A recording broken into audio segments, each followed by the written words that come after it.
What's up? My name is D Smoke from Inglewood, California, and you're watching a new episode of Welcome to My Neighborhood on Civil TV.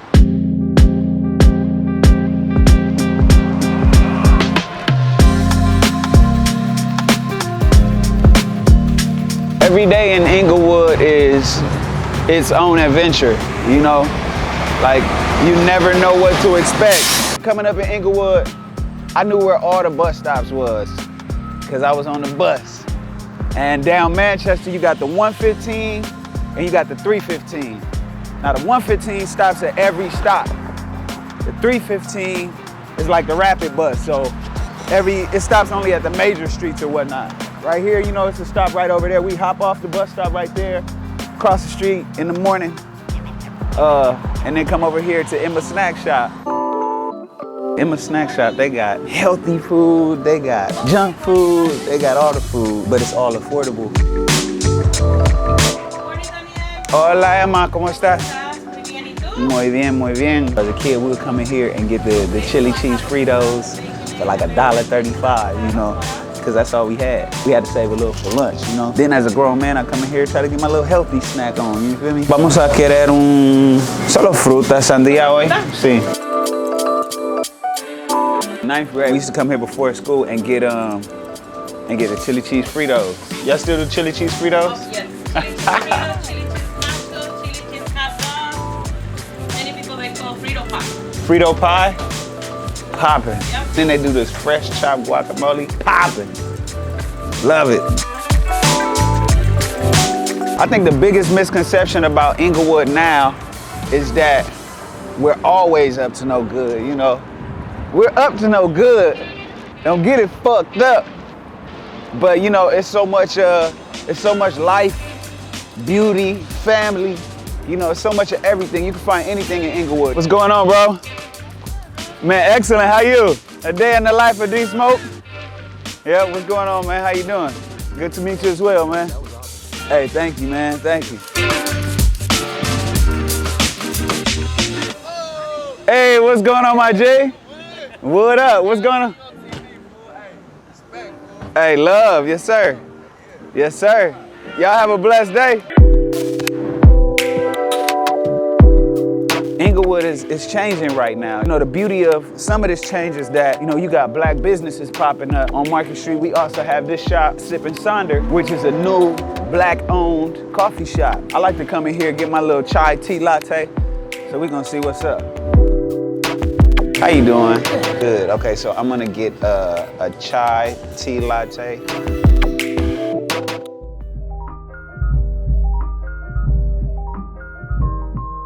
Hey, what's up, Dr. Nadia? I'm just on my little field trip through the city, and I go into this incredible room of imagination and art, and I'm just blown away. I'm just proud to see that we have a lot of similar musical tastes. You know, some of this stuff I recognize immediately. Thank you for doing this. This is necessary. This is super dope. So I hope to meet you soon. Hey, so we're going to the Inglewood Swap Meet right now. A landmark in the city, given the history of gangs in LA. You couldn't come from this side and just feel like a native. You couldn't go to the Slauson Swap Meet, so we had to have our own. But I remember in the 11th grade, you know, it was some OGs in there that wasn't familiar with me. They didn't know who I was. And, you know, I had my hair braided and, you know, dressed how I dressed. So they just was like, hey, homie, you look like you from the other side. And I was like, bro, I'm from right here. I go to Inglewood High, you know, my brother from over there, da-da-da-do. And he was like, homie, like, you probably lift up your shirt. You probably got whoop, whoop, whoop, tatted all on your stomach. And da-da. So he literally started checking, like, on me, you know what I'm saying? And my thing is like, okay, it could be a conversation until you cross that boundary. So I guess he sensed that I'm like, hey, look, bro, like I backed up. And then he was like, all right, you good. You know, like, I think niggas just test you to see how you respond. And once they sense you got that energy, then they like, all right, for sure, you solid, you know. But whereas if I'd have been like, oh, please don't, then, you know, I might've got robbed, beat up. That was normal stuff though. You know, just coming in the swap meet, niggas saying stuff, sweating, you hearing that.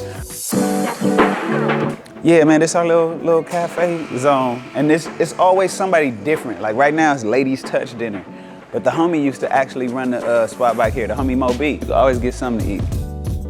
Like, business is changing, you got electronics Then people just gotta start selling some of everything. In the same space, you got old PlayStations, old house phones, video games, skateboards. I bought a lot of shoes here. This is where I always bought Chucks. Like I developed my Chuck Taylor collection right here. And you see they got all kind of Chucks that you're just not gonna find. My senior year, I was feeling festive. I decided to wear some blue Chucks. And you know, I was old enough to be like, man, I'm from the city, y'all know what it is. Y'all know I ain't from the other side, boom, boom. But it was a couple niggas like, hey bro, you ain't that popular, homie. Like, and they didn't fight me or nothing, but they just was like, nigga, that shit ain't cool. We just leaving the Inglewood swap meet. So now we on Manchester. We used to do an event called Bass and Treble out of our storefront. What's up, brother? Out of our storefront, it was called Woodworks Records. We had concert speakers in there. Right. Like the speakers probably could, you know, amplify a space of like, just like a whole amphitheater or something, but we just had it in this small room, no bigger than this barbershop, right. and would pack it out. Right. You know, a couple times y'all opened up and let us like have this as a little second space. Where's Lando? Yeah, Hey! that's original dude. What's up, Lando? Had the shop for me. And he opened up for me a couple times. Right, Good to see you, right, man. to see you. Downstairs we have the events. We sell our merchandise, our music, you know, Woodworks Records, t-shirts, hoodies, crew necks. And upstairs we converted it into a studio and we'll just be banging out projects. Sir did a project before her 1 and her 2 and before 7 Sundays before, you know, November. Sir had a project called Wooden Voodoo that he recorded here and it was killing. Me and Tiffany Goucher produced All I Need for her project right in here. Terrace brought Robert Glasper through here. He brought YG through here to film. Terrace, when him and Robert Glasper came through, it was mayhem. You know, like he announced it that day and that day like damn near 1,000 people was on this block and only 100 of them could fit inside, you know. A lot of artists, incredible artists came through here from Il Camille to Damani to Casey Veggies came through. Who else? You know, Kenyon Dixon, Alex Isley. There's so many people that's like the underground kings and queens of music out of LA. My favorite part about coming up in Inglewood was going to Inglewood High School. I think that kind of just solidified my pride in the city. You know what I'm saying? We hopping out of foreign cars and shit in front of Inglewood, hopping out the Honda, showing niggas what's up in my city. You know what I'm saying? But nah, this Inglewood High, it's a very, very rich history here.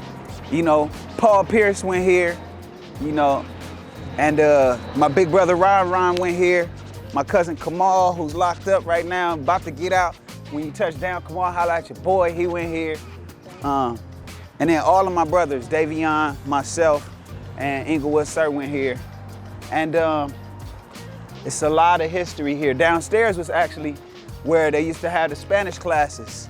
You know, it was like the foreign language department downstairs in the A building. It used to be where the school had about 2,000 students total. So it was damn near a little city of its own in and of itself. And nowadays they probably got like 800 total, you know, because charter schools are popping up and parents want a smaller learning community type setting. So the public schools are different now.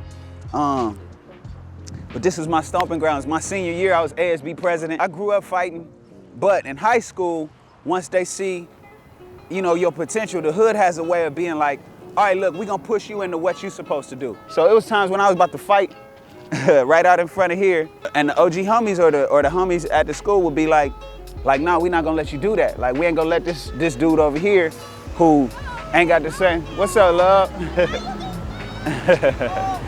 What's up, my G? So yeah, we ain't gonna let somebody who don't have the same opportunities as you or who future ain't like yours, you know, cut off your blessings or stop you from doing what's necessary. So it was times where I was like, man, y'all let me catch this fair one, you know, and they was like, nope. I was like, how athletes are when it comes to how they are on the court. You know, niggas get on the court and they like, nigga, can't nobody see me out here, you can't guard me, you weak. And you know, they talk their shit. That's how I was in class, like, I'm getting an A in your class, you know. you know, I would go into class the first day of class and I'd be like, look, I tell the teacher, I'm gonna get an A in your class. You know, and I knew they wasn't expecting that from me because, you know, like I said, I had my hair braided, and when it wasn't braided, it was crazy, this big ass fro. And I was just a little nigga, and I knew based on how I looked, they would just assume that I'm cool with whatever. They so used to, you know, young kids being like, all I need is a C. You know what I'm saying? And I would go in like, you better not give me no B. I don't want nothing less than an A, and I'm gonna earn it. And so, but this gym, you know, you got the famous Sentinel mural over here. And, you know, I understand that using a Native American history as your mascot is controversial at the moment, but, you know, before we knew that that was offensive to some people, it was something we took pride in, you know, so from like the chants, we'd be like, you know, you know, so I always pass this mural and look, it's pretty dope because, you know, you could just see the depth in his face and his expression. You know, years back, me and my homie Chiz did a music video. We went out to Brazil and shot a music video to this song called Black Gold. You know, Brazil is not they speak Portuguese there, but it's still this kind of Afro-Latino vibe because you got so many black people in Bahia speaking another language. And it was just dope that we could cut back and forth between us out there and my youngster Casey Veggies out here. And you know, Casey Veggies also went here and he was in my Spanish class for his 11th grade year, you know, so he was an excellent student.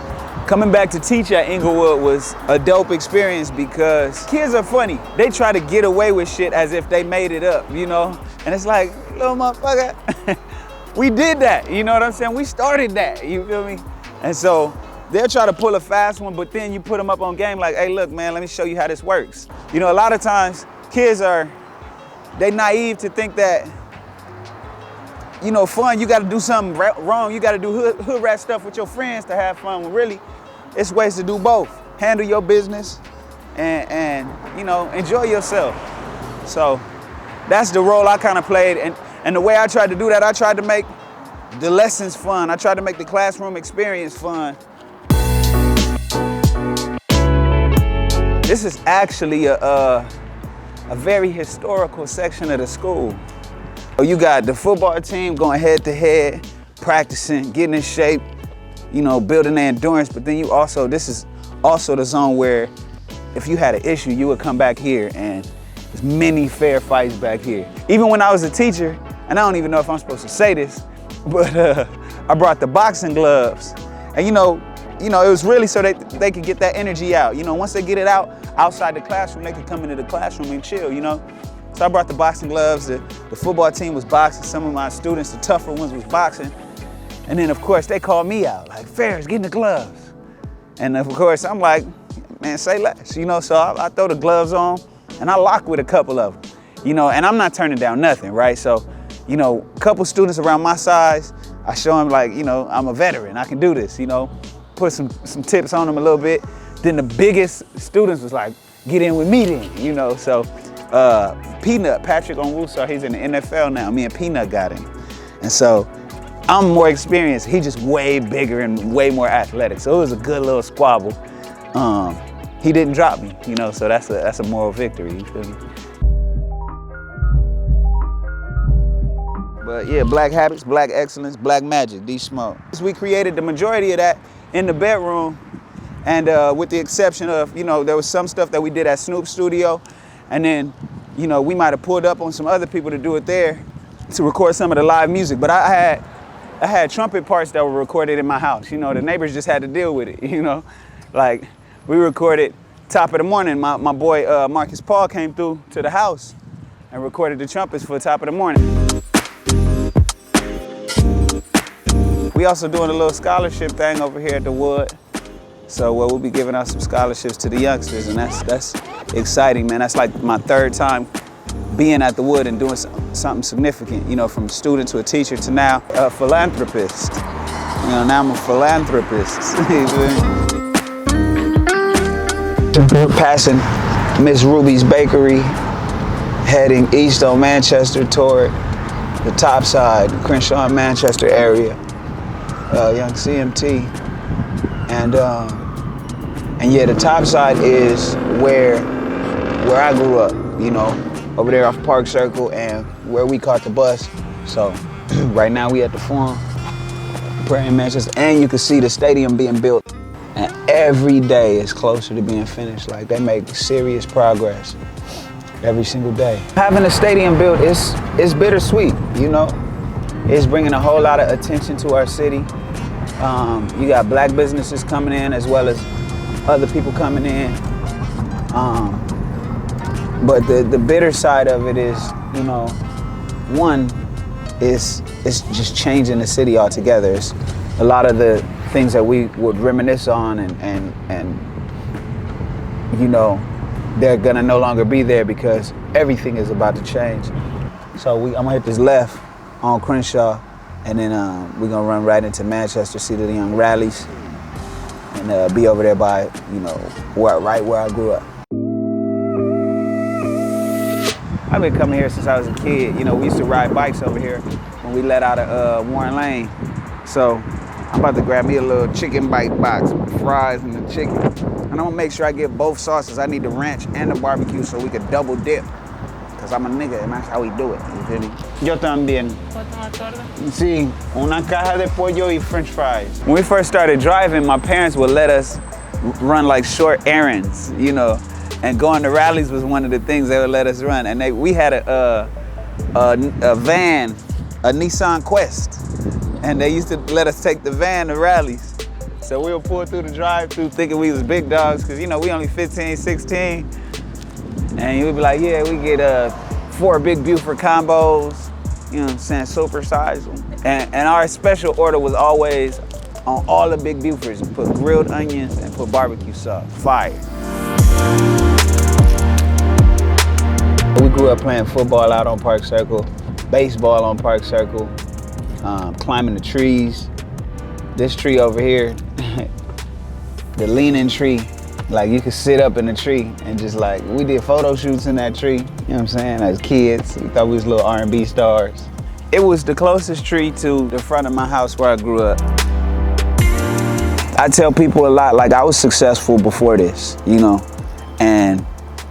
but you know, the experience that I'm having now is what others view as success, so they respond differently. It's just been a warm welcoming from the people in the community and whatnot. And I try to use it to challenge people's views on what success is, you know. There were people who were super proud when they found out I was in the classroom and teaching, and those are the ones that I admire a lot, because it's like, it didn't require fame for them to be proud, or it didn't require, you know, visibility or popularity for people to be proud. You know, I feel like I had done some really celebration-worthy, you know, achievements long before fame or whatnot. But it's still, it's beautiful nonetheless. You know, we use it as an opportunity to keep inspiring people. We walk into the house where I grew up on Park Circle. What's up, dog? What's happening? Not much. What's going on? What's up, Kelly? Over eating breakfast. Eating breakfast? What you eating? All right. I see. Yeah, man, y'all gonna have to come through, say hello to your bro at the new spot. Oh yeah, I heard. Dad was telling me it's tight over there with your little one bedroom studio. You know what I'm saying? Hey, look where I'm at though. You don't make me cry. I know, dog. A little emotional. Yeah, we at Park Circle, dog. My main memories is like the whole family would come over, not just the people who live here, like uncles, aunties, cousins, and you know, grandma. And when the Lakers were in the playoffs, this is where we watched everything, you know. And I remember, I think Kobe put a shot up, and he missed, but then somebody tipped it in. And my Uncle Rich, when the shot went up, my Uncle Rich was like, "Come on," right? And it didn't go in, but then when the tip went in, he was like, "We'll take that though," right?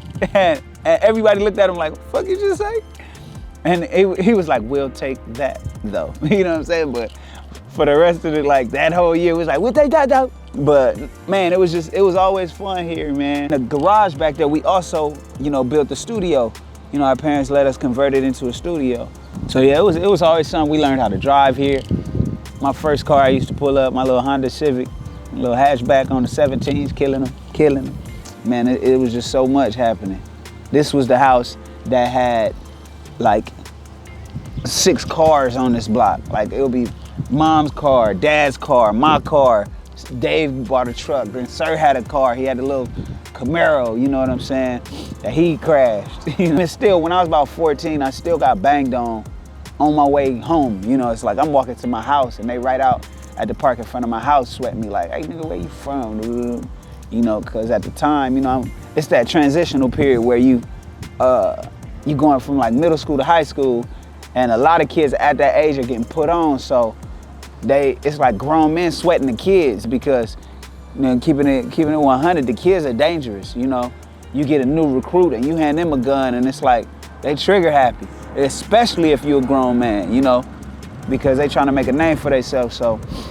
But the flip side of it was that the grown men start sweating the kids. I'm 13, this nigga's 30 years old on me, like, acting like they about to try to, you know, sock me out, rob me something, you know, so. But they can always sense when it's like, if you stand your ground, but you still like, hey man, I'm about whatever I'm about. For me, that was, I'm about school, or I'm on this. Man, my advice is always, give yourself time. Some people don't realize they got a 15-year goal in their mind, but they want to do it that year. You know, extend that runway, but start now. If you give yourself time, but act as if you don't have time, then it'll add up within that time frame. It was a pleasure having y'all. Thank you for rocking with me, rolling through my city with me. And this is D Smoke on Civil TV.